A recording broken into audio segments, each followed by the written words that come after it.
Hey Chuck, how you doing, buddy? It's another week as the country turns. I was gonna say living in the show of shit. The show of shit. I don't even know where to start. I really You don't. know, the only thing I would say is that I think there are things to give us signs of hope, and there are things to show us that it's all falling apart at the same time.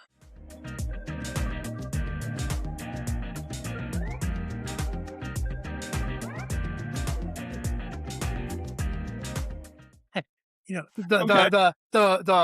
the terrorist in charge, the dictator in chief, the most honorable and venerable leader is no longer able to keep his fingers in all the holes. The lies are catching up. Things are falling apart. And, I don't want to root for my country to fail, as you know. I don't want to for my country to hurt. But you know what? We got to hurt a little bit right now, I think, because it's bad. And so I look at it and I go, okay, yeah, here we go. Let's talk about the reflection pond.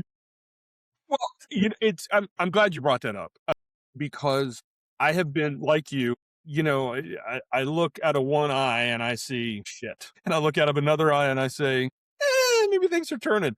The eye that says things are turning is, for the longest time, like honestly, sad to say, the last decade, there was a large group of people in this country who gave a Donald Trump a pass on everything. And Yep. I mean, to the point where I feel like if he had smacked somebody in the face and they said, "How," he would say, "Why'd you do that?" And then go, "I don't know."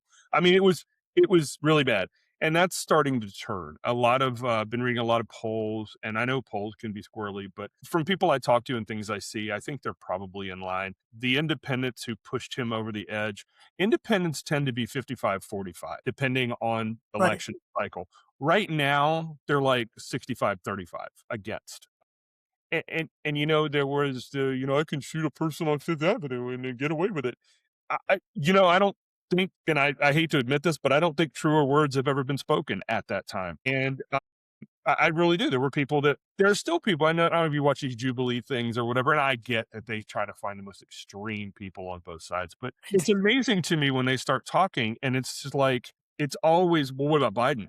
What about Obama? And it's like, can't you just face the question at hand and say, I agree with Donald Trump on this, or I don't agree with Donald Trump? It's always, well, Biden did this, but what But I'm that's how this whole administration is framed. I mean, right. there's not one thing Donald Trump is doing that isn't trying to undo something Obama did, undo something someone else did, because he doesn't want to look like he didn't do better. No, And his goal is to, put in something that he thinks is agree more. But and what you're great, I agree. And you're right. What I'm starting to see though a little bit is the famous, and I can't remember when he said this. Did he say it? I can't remember whether he said it in during his last administration or when he was running this time. But he said, "Don't believe what you hear or see, believe what I tell you." And I think for the longest time there was a group of people who were more than happy to do just that. And what I'm seeing now is a lot more pushback and people being like, "No." And I said this probably a month or better ago, and it's not that I'm genius. I just see the world a little differently than most people, I think, when it comes down to it. And I said that MAGA people are reactionary. And when you're dealing with reactionary people, sometimes it takes a lot to trip them over the edge. But once they trip over what made them love you so much will make them hate you just as fiercely. And everything I'm seeing, the war in Iraq, or sorry, in Iran, the war in Iran and gas prices and inflation. And because Trump was untouchable for so long, he started to believe his own mythology. And when he said, I don't ever think about the American people and their finances, I don't care about affordability, I just care about them not getting a nuclear weapon. And I think a lot of people went, and it's interesting, Jim, 5 years ago, 10 years ago, I think a good 35% of the American population would have gone, well, he doesn't mean it. He just pissed off at he's just pissed off at that report. Now, when they're looking at their bank accounts and people are losing their livelihoods and homes and putting gas and groceries on credit cards, I think this "don't believe what you hear and see, believe me" is done one. for a good chunk I of think those we're people. all just tired of there's a lot of, I did it and then I didn't. I did it and I didn't. I did it and I didn't. And I think, when your kid comes home from school and says, yeah, I was a good boy, and then you're going to call and say your kid beat somebody up. And your kid comes home again and the next day says he's a good boy, but come and calls again and says, at some point your kid beats somebody up, right? Right, right. So you have to deal with it. And I think that people are starting to see that the stories are never true. I think it's just, the scales are coming off. People are opening their eyes. There's a little bit of reality check. I do think bank accounts and prices always impact people. And are you better off than you were 4 years ago? God no. No. Well, and you're right, and the other thing about it is, and you and I've talked about this, and we've actually kind of ruefully laughed about this, not haha, it's funny, but sort of ironically, like, what the fuck? You're not a politician. I'm not a politician. I mean, correct me if I'm wrong. You've never run for office. I've never run for office. But I'm smart enough to know that if you're going to take America into a war, winnable, unwinnable, moral, immoral, doesn't matter. If you're going to take America into a war for a stated reason, even if the whole fucking thing falls apart, you have got to deliver on that one reason. The American people are fairly forgiving. You can massage the rest of it. But he said all along, up until the I don't think about the American public's finances. All I think about is Iran not having a nuclear weapon. And now part of this 14-point, what do you call it? A wish and a hope and a lick and a promise, whatever the fuck this thing is. One of the things is there's nothing in there about them giving up their nuclear ambitions. And now today in Sweden, today's Tuesday, in Sweden, they're where they're having the talks. All of a sudden, Trump's like, there got to be inspectors, or the whole thing's blown up, and it's only because people are like, what is it, the JO, whatever. I can never remember the acronym, but whatever the Obama plan, which by the way, they agreed to, what was it, 0.6% of purity or whatever the hell that, which is basically nuclear reactors, not bombs, and inspectors were coming in on a regular basis. And, Obama gave him $1.7 billion, correct, of their own money. Trump is now Well, it's money they paid us for something they never got. right. Trump now is paying them $300 billion. And they're like, oh, it's not going to come out of taxpayer funding. Where's it going to come from? $300 billion to rebuild what we have bombed. So not only did we spending like $1 billion a day on bombs, that now Trump wants $1.5 trillion defense budget to build those bombs back up. So not only did we waste all of those bombs, like at $1 billion a day, now we're going to give them $300 billion back to fix what we bought. And oh, by the way, it came out today that one of the concessions is that Iran can start immediately selling oil to the U.S. for U.S. dollars. So we're JOCP, whatever it's called. Anyway, the bottom line is we are infinitely worse off than what he tore up, that Obama had taken a year with multiple people to hammer out. And it was ironclad, and other nations were in on it. And this is a 14-point thing on paper that basically says, we'll stop firing you if you open the strait. And then, of course, Iran closed the strait again today because Israel is bombing Lebanon because they do whatever the hell they want, like you and I've talked. So tell me, who did all the negotiating with Obama? Was he actually involved? I don't recall, and I'm asking this legitimately. Did Obama participate in his own negotiations? Think so. I think he probably made some phone calls and did some things, but no, he did what most reasonable presidents do, which is find some people who know diplomacy, know the region, have standing in the world, and send them to do it. Not your son-in-law, who, by the way, they were asking it was either yesterday or today, there was a reporter who asked Trump, is this weird that you've got Jared Kushner? No, I'm sorry, they asked JD Vance. Is it weird that they've got Jared Kushner over there with, like doing all of this when 3 of the countries that are involved in all of this, have given him like $2.5 billion for his mutual fund or whatever the hell it is. And they're like, oh, no. And it's like, come on. It's his son-in-law and his old real estate acquaintance in New York. And now he sent JD Vance over. And it's really, really hard for me to feel sorry for JD Vance, because when you sell your soul to the devil, you don't get to wake up and go, where's my soul? But he's 42 years old, zero. And by the way, I have zero too. Zero experience on the world stage with like foreign policy and all of that. And Trump's like, you go do it. And I know why, because JD Vance is such a sycophant. He will hammer whatever Trump, because they were saying, was it before Trump decided to start bombing them, when they were doing the whole thing, and like they had to keep stepping away because Trump would call and say, tell him this, tell him that. And it's like, then get your fat ass over here and do it yourself. Like, you're going to tell me what to say, and these people are going to look at me like, well, yeah, I can deal with JD, or I can deal with, whoever, because, he's got standing. It's like, no, your boss is chirping in your ear every 5 minutes. Like, get your fat ass over there and do it yourself, Mr. Master Negotiator. Well, I kind of, something about JD, he's always got this grin on his face that makes you like, he's just sailing through life with no brain, Have you seen, it's all over the internet. The internet's blowing up. Have you seen the clip of him on his wife's podcast? Dude, talk about the most sad, cringeworthy thing you've ever seen. People are like, there's no way they've ever been intimate. It looks like they never met. But she's like, today I have, and she's pregnant with their fourth child. Right. And he's like, she's like, and my husband, JD Vance. And he goes, so on and so forth. And he reaches over and pats her, like, not like they're sitting side by side, but like reaches across and double taps her on the knee and goes, good to see you. And it's the most, and again, Very strange behavior. my wife and I've been together for 33 years. I love her with all of my heart. When we touch each other or when proximity, people would say, oh, they're really in love. We still are very, very, teenager like. I'm not saying I'm perfect, but like it is the most awkward exchange. Like, and you can see the look on her face. Like people are all over the internet are like, she's got this look on her face, like, get me out of here, please. And that's not untrue. It's been interesting because this week also we've had revelations of the Trump relationship as well, right? Where we now know that Melania sleeps in the master and Trump sleeps in a made up room. Oh, yeah. That Melania has no interest in being in a bed with him and that it truly is just a business relationship.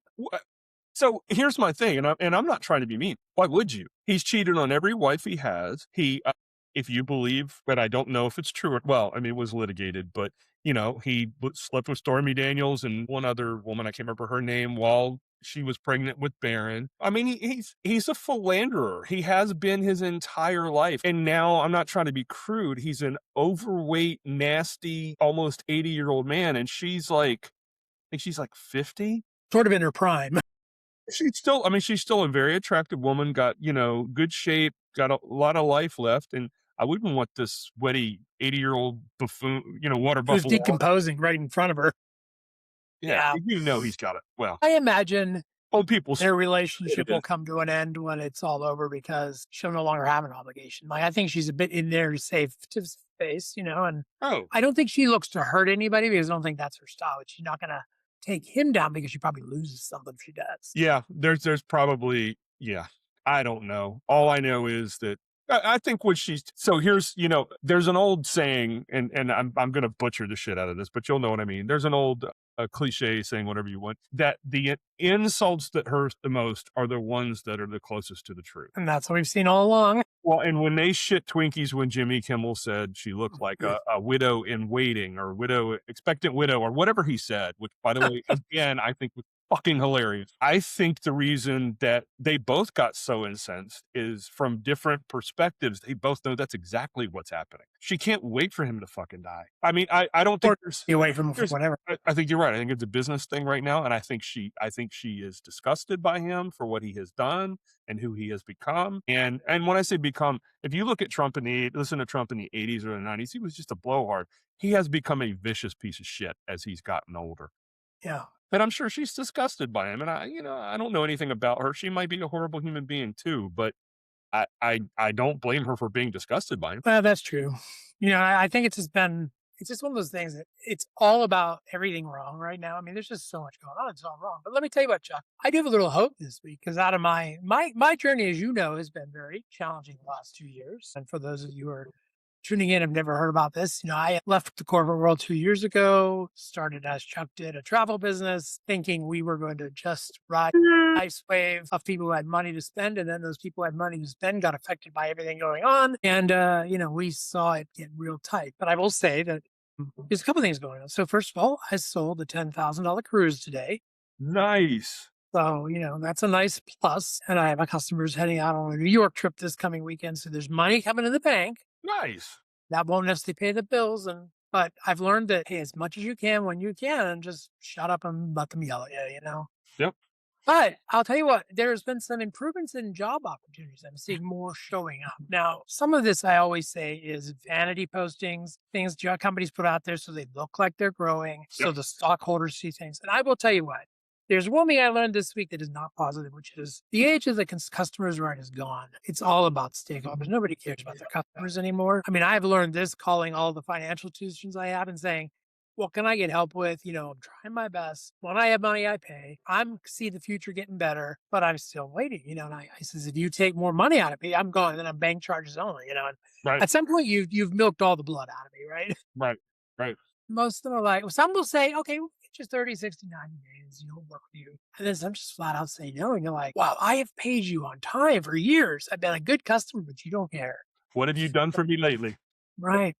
But I've also found a couple great jobs, and I've asked my friends, and I'll ask everybody who's listening, put the prayer chain together. I'm not going to say what they are, but two very interesting, very different jobs that one would bring home a very interesting truth in my family, and the other one would be just an amazingly fun thing to go do. So I'm hoping like anything that those two jobs I applied for could turn something up. But I've actually been trying to get resumes out. I'm feeling better. I'm not getting all no's anymore. I'm not getting any yeses, but at least I'm not getting all no's. Yeah. So things do look better. And I do feel that, I've had this was a tough week because this was the anniversary of my dad's death. And it was Father's Day. And, just like, could we double whammy a weekend? And while all's good, it was just one of those memories, right? It's just a Yeah. weekend where you go, I miss the old dude.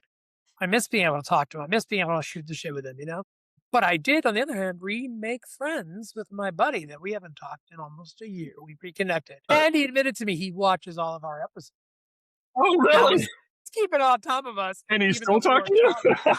So it was sort of a nice thing to hear. We've started talking again, which is it's a positive, right? When you start mending things, like I feel like I'm doing everything I can right now to rebuild everything, kind of put it back in place where I need it to be, not necessarily where it was. And it feels like there's momentum behind it now. And, Good. I sat down today and wrote out here's what you're going to do every day for the next, every week at these times, right? Yeah. Sort of, because I've realized that, and people talk about this before, when you're working from home, when you work for yourself, you're not bound by a schedule. So you tend to start letting things slip, right? So you get up later, you work later, you do this, you do that. And I realized I need to get my shit back together. I need to get back on a regular routine because I'm letting myself get really lazy.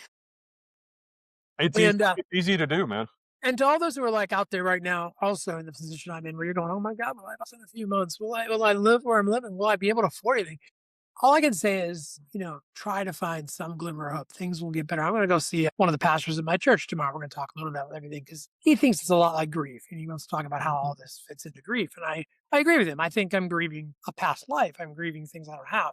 But I think everybody should know that there are ways around this. Talk to your friends, go to your pastor, find somebody because, don't do this alone. And I tend to do this alone. I don't let anybody in. I'm a typical Leo in many ways. I'm gonna shut the doors and I'll figure it out myself. Get away, and I'm slicing claws and anyone who wants to hear me. And sometimes people want to give you help and they just go after things where you go, no, I never thought of that. Like, well, have you thought about canceling all your subscriptions or buying non-brand names? So like, seriously, I'm a 60-year-old man. I do know a few things, but I love the fact that they're offering that. They're just trying to be helpful. I agree, and it's funny you said that, and I don't think enough. It's just something that I have been thinking about. But you tweaked a remembrance, and something I don't think people think about or talk about enough at our age. Because, like I said, you're what, we're a year and a half apart, something like that. Yeah. So at this age, nothing. I mean, truly, you know what I mean. Anything between 55 and 60, same fucking age. I think you said mourning, and I think. Yeah, I mean, I think not to sound morbid and not to go down a dark path here, but I said something to my wife the other day, and I said, I'm 58, and I said we were talking about the World Cup, and if I haven't said it before, I am a soccer football fanatic, and right now the World Cup's on, and I'm like a baby with a full diaper. I'm so fucking happy. I don't know what to do with myself. And, but my wife and I were talking about it, and I said, I probably only got 4 left there every 4 years. For those of you who don't know, I said, I probably only got, 4 left in me. And she went, what? And I'm like, well, that's, 16 years. That's, I mean, You'll be progeny. average male 72, and she's just like, don't say that. But there's that, There's a point where there's less in front of you and more behind you. well, but the other thing is, when you're in your teens and 20s, you're fucking bulletproof. When you're in your 30s, you're starting to get married and have kids, career, whatever, partner, whatever, and you're starting to form a life. And I've got all the time in the world.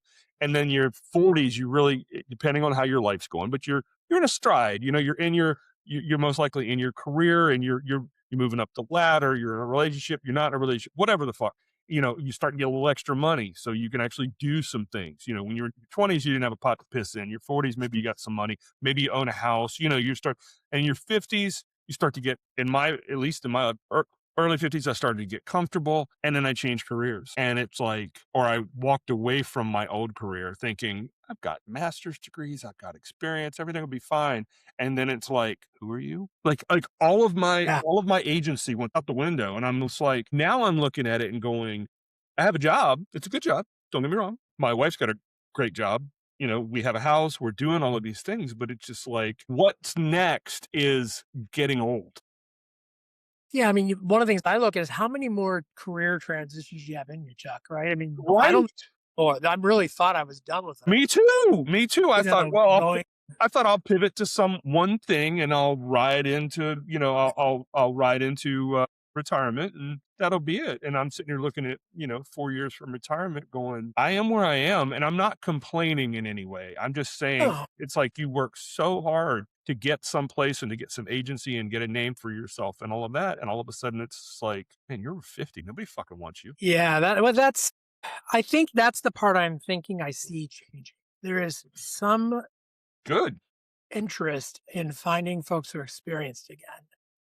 And I think part of it is I think the generations now are starting to say, hey, you know what? Maybe they knew something, maybe they can help us out. Because they're also looking for how they can make a change because they're unhappy.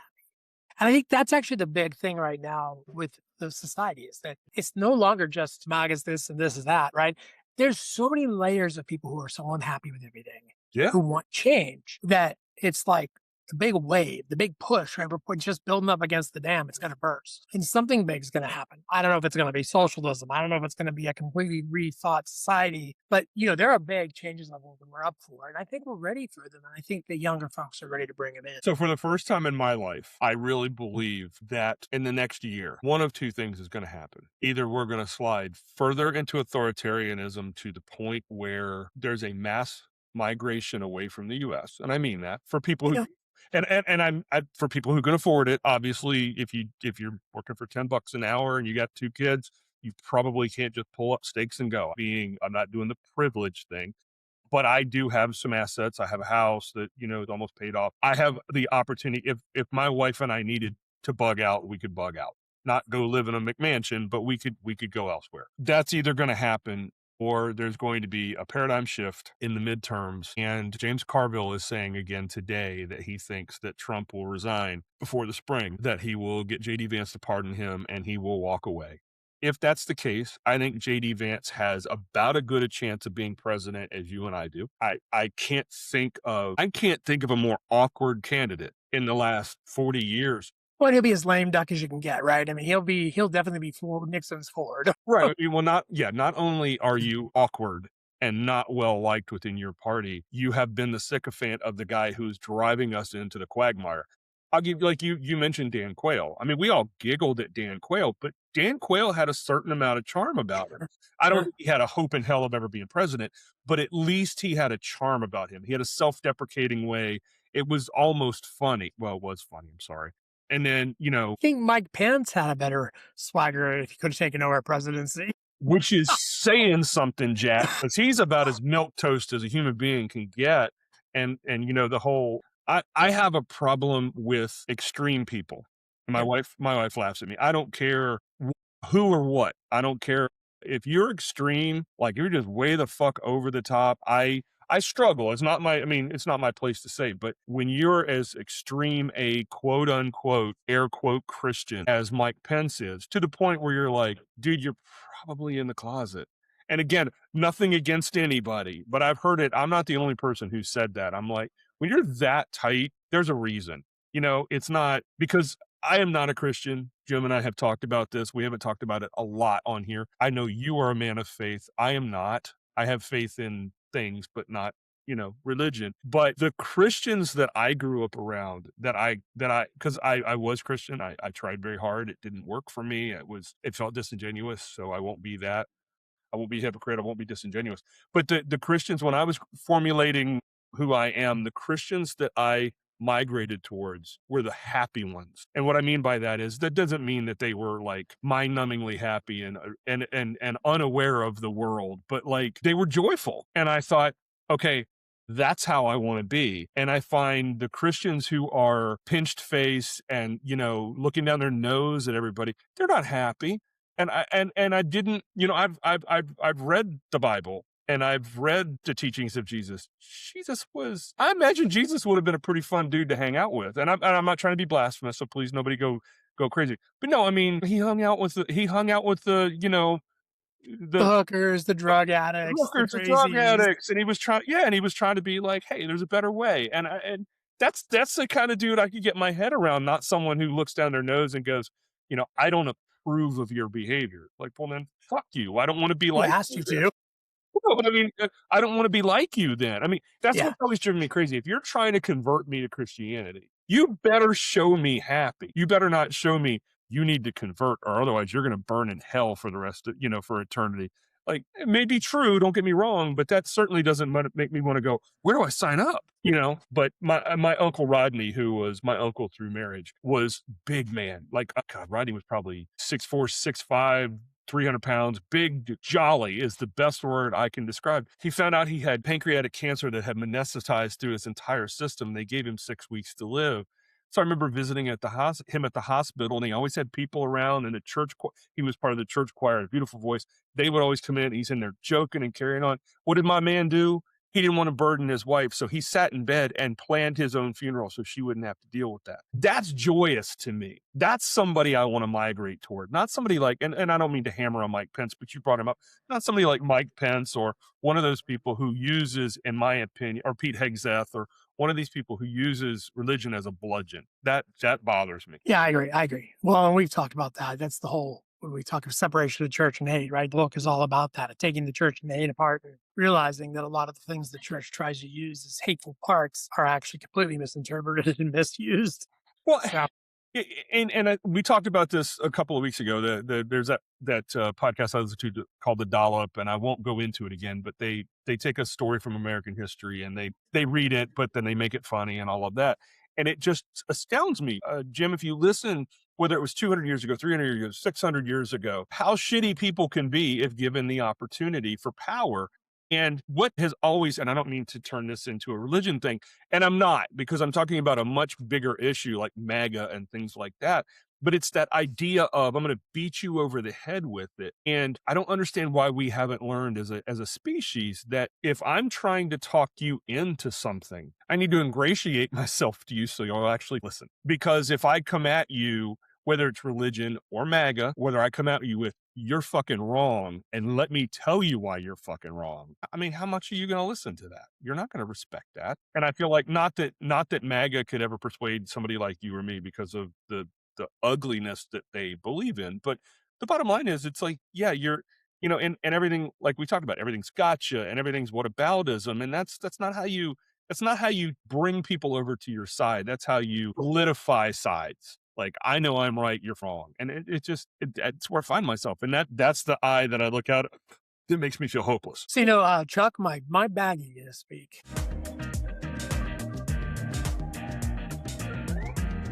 I'm going to give it to the pool guys who did the reflecting pun. And I'm calling them pool guys because that's what they were. And I could have told you that coating on concrete without properly etching and prepping the surface wasn't going to work, that you didn't let it cure enough, the water's going to leak, and that when you heat water in a shallow pool, it will become the biggest algae bloom you've ever seen. And I want to congratulate the president for refilling the sump. Well, yeah. Well, so it's so funny. It's again, not funny, haha, but funny. Like, Trump was talking, it was either this morning or yesterday, so don't hold me to this, but this happened. And he was saying, you know, they vandalized it with a knife and, you know, so on and so forth.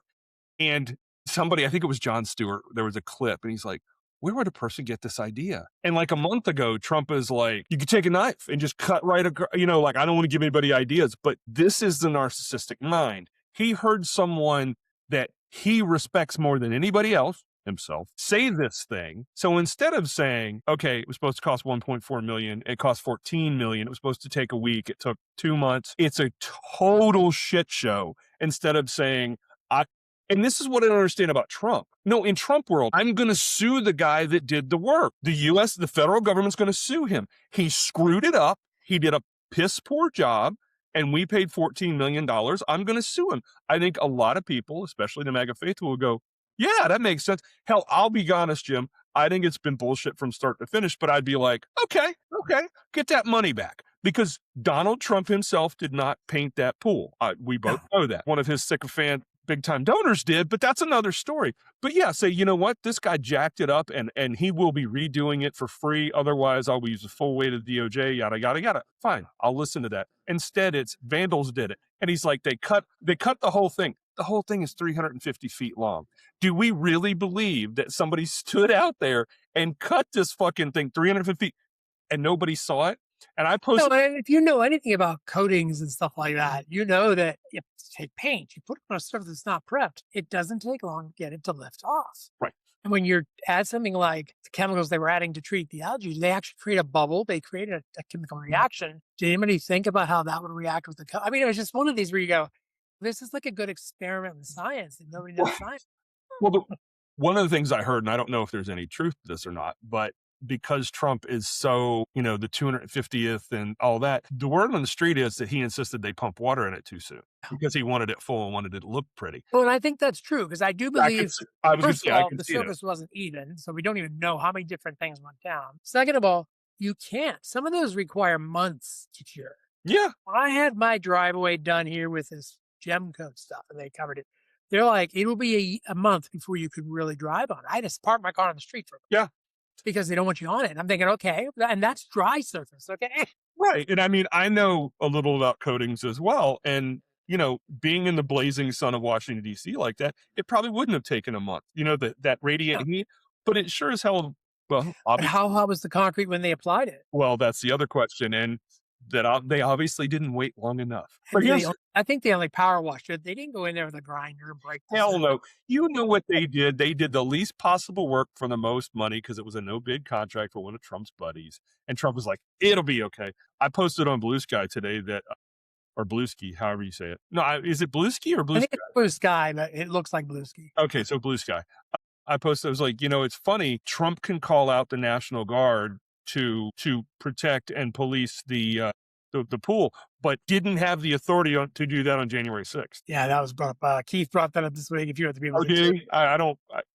It's something very weird, and this is not a conspiracy theory. I subscribe to him, but my YouTube algorithm will not bring him up. Like I have, there, and I think this is something everybody should know. The algorithms are definitely doing something. And we saw a little bit of it too when it got changed. Our numbers changed, and then it changed again. But there's definitely a lot of game playing going on with how they recognize. They ultimately, Chuck, don't want us in there because we're small time producers, right? They're looking for these corporate giants to come in and make money.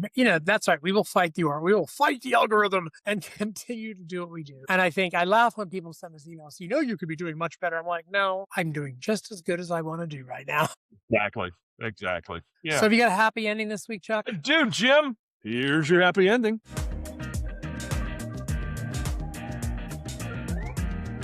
Alcohol, drug, and suicide deaths plummeted in the U.S. Number of deaths from alcohol, drugs, and suicide in the U.S. fell sharply in 2024, led by a huge fall in overdoses, new research shows. Data from Trust from America's Health, a nonprofit public health body, found that alcohol deaths declined by 4%, drug deaths by 26%, and suicides by 3% in 2024. Positive trend that researchers said had continued into 2025. Jim, I'm going to be very honest with you. I did not fully read this before I saw it because I was hoping it was now. And I was going to say, with all the shit going on, that's who's responsible for that happening, I wonder. This is 24 and 25, so I'm going to. But that's okay. So who's responsible for that? Joe Biden, right? I'm gonna bail out of that happy ending right there and say at least it was going down in 24 and 20. It's going down. It's happened. At least it went down for a time. Yeah, I bet you if you looked at it right now, there's a spike. It's the first time I've ever. That's the way we roll here at Life in the Package class. The first time I've ever screwed up a happy ending that bad. Okay, well, we're behind an episode. We have one coming. We're behind on it. We'll get it out. But thank you for tuning in to us. We appreciate you being here. Please subscribe. We're seeing a good amount of numbers. We'd like to see it more always, but we're having some good debates with some people who come in and say stuff. And hey, I love it when you post comments because it gives me a chance to think about what I'm thinking and what I'm saying. Because I know I'm not always right. Right. And it gives me a perspective. So don't be afraid to say what you think. So Chuck, what's the sign off today? The sign off, Jim, is that France is going to take it all. This is going to take it all. Okay. They're just so talented. Go sports ball. Jim, have a good week. Bye.